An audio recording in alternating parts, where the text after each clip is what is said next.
Welcome back. Breaking news just moments ago. Small business confidence fell last month after 3 months of virtually no change. The National Federation of Independent Business says optimism dropped 1.3 points in November to 94.8. I want to bring in Bill Dunkelberg. He is the chief economist of the NFIB, joining us right now. Good to see you, Bill. Thanks so much for joining us. Thanks, Maria. Always a pleasure. What's going on with small business? Why the optimism decline? Well, you handle the news. What good news have we had that would make people optimistic about the future? You know, that's really the issue. All the things they care about, you know, from health care costs to tax reform to uncertainty about the economy to uncertainty about economic policy, tax policy, and, of course, the regulation and red tape problem. None of those things are talked about. They're not being addressed by anybody. It doesn't sound like they will be. And so these are the things that worry small businesses. Nothing good is happening there. The sales numbers are not great. We still have more firms saying sales are trending down quarter on quarter than trending up. Expected real sales are in negative territory. About 1 percentage point more of the owners think their real sales volumes over the next 3 months will be down rather than up. And twice as many owners think that 6 months from now, the economy will be worse than it is today relative to those who think it'll be better. Wow. Not a good picture. For a long time, we were talking about Obamacare being the real issue, Bill. I mean, John, you know that's one of the big pressures. Regulation's still the same story, so it's still the same factors that are pressuring small business. What I'd like to hear from Bill is where your index is from a cyclical standpoint. In other words, how does it compare to where it's been in the past before we headed into recessions? Is there anything in your index that suggests we might be going into a downturn next year or in the year ahead?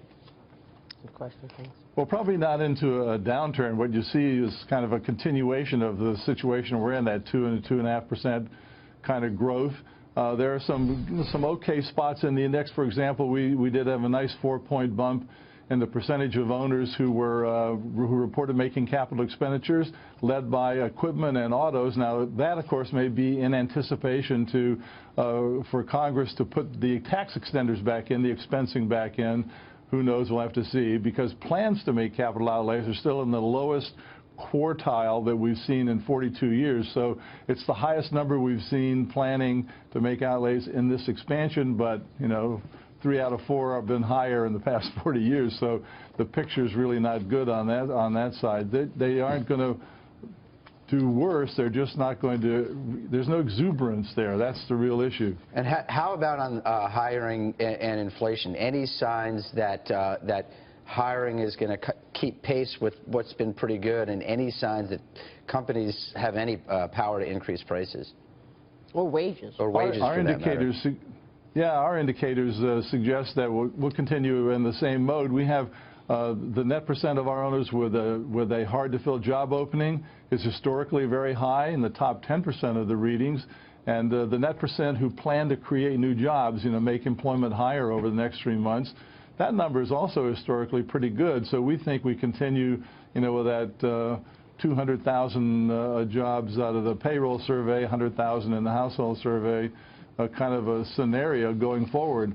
On the compensation side, again, the percent of owners who say we're raising worker compensation is the highest we've seen in the expansion, and historically quite high. So they're raising comp. More firms are raising comp out there. We don't know how much goes to wages and how much goes to benefits, which is one of the key issues about take-home pay and consumer spending. But at least, you know, it's going up. The market looks like it's getting tighter, even though, you know, employment is not really growing dramatically. Bill, that all sounds pretty good. What's the soft spot here?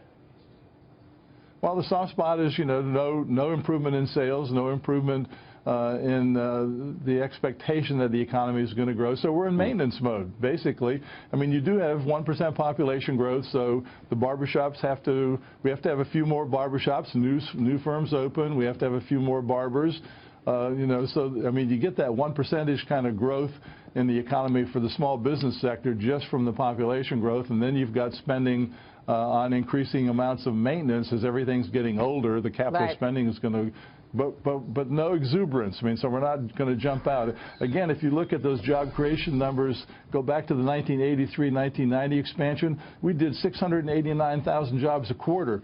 So far this year, or this expansion, it's only been 439,000 jobs a quarter, with a labor force 30% larger than it was in 1983. I mean, it's not that the tax policies, of course, are all different in 1983 versus 2009, and I think that matters. But just not getting any strength in the small business sector. Yeah, and then there's the decline in oil as well, Bill. Bill, thanks so much. Really appreciate your time this morning. Bill Dunkelberg there joining us. Crude oil